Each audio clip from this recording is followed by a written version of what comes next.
नमस्कार दोस्तों हमारी जिंदगी में हमें आगे बढ़ने के बहुत मौके मिलते हैं, लेकिन हम लोगों के बहकावे में आकर उन मौकों को गवा देते हैं, अपना नुकसान कर बैठते हैं और फिर बाद में हम पछताते हैं कि हमने उस मौके को हाथ से क्यों जाने दिया। और दोस्तों, इसी बात को गहराई से समझाने के लिए मैं आपको एक स्टोरी सुनाता हूँ।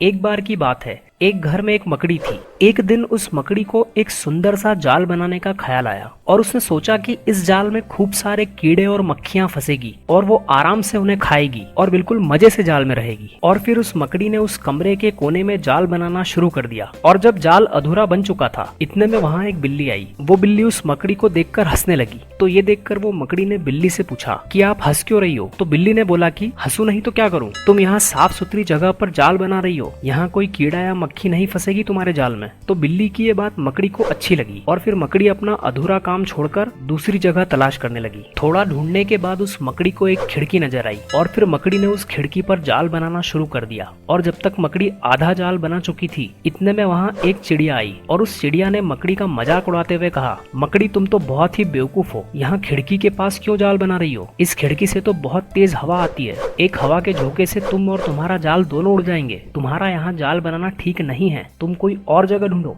चिड़िया की ये बात मकड़ी को सही लगी और उसने उस जाल को भी अधूरा छोड़ दिया और फिर एक बार निकल पड़ी नई जगह की तलाश में। लेकिन इस बीच काफी समय बीत चुका था और उस मकड़ी को काफी भूख लगी थी। इतने में उस मकड़ी ने देखा कि एक अलमारी का दरवाजा खुला हुआ था और उसने बस डिसाइड कर लिया कि अब तो मुझे जाल यहीं बनाना है। और फिर मकड़ी उस अलमारी में जाकर जाल बुनने लगी। जब जाल आधा बन चुका था, इतने में वहाँ एक कॉकरोच आ गया। उस कॉकरोच ने मकड़ी से कहा कि यहाँ जाल बनाना बेकार है, यह अलमारी पुरानी हो चुकी है, कुछ दिनों बाद इस घर के लोग इस अलमारी को बेच देंगे और तुम्हारी सारी मेहनत बेकार चली जाएगी। दोस्तों, तो अब कॉकरोच की ये बातें सुनकर मकड़ी ने सोचा कि यहाँ से अब हटना ही बेहतर है। और अब मकड़ी बार बार इतनी कोशिशें करने के बाद अब बुरी तरह से थक चुकी थी। भूख की वजह से वो बहुत परेशान भी थी। उसने पहले दीवार पर जाल बनाया, फिर खिड़की पर जाल बनाया, फिर अलमारी में जाल बनाया। तो अब धीरे धीरे उसे पछतावा होने लगा था। वो सोचने लगी कि अगर वो पहले वाला जाल ही बुनती रहती तो अच्छा रहता। दूसरों की बातों में आकर उसे जाल बुनना अधूरा नहीं छोड़ना था। लेकिन अब मकड़ी कुछ नहीं कर सकती थी सिवाय अफसोस के। लेकिन तभी वहाँ चींटी आती है और मकड़ी से कहती है कि मैं तुम्हें बहुत देर से देख रही थी, तुम बार बार अपना काम शुरू करती थी और दूसरों के कहने में आकर उस काम को अधूरा छोड़ देती थी। जो भी लोग ऐसा करते हैं उनकी वही हालत होती है जो हालत अभी तुम्हारी है।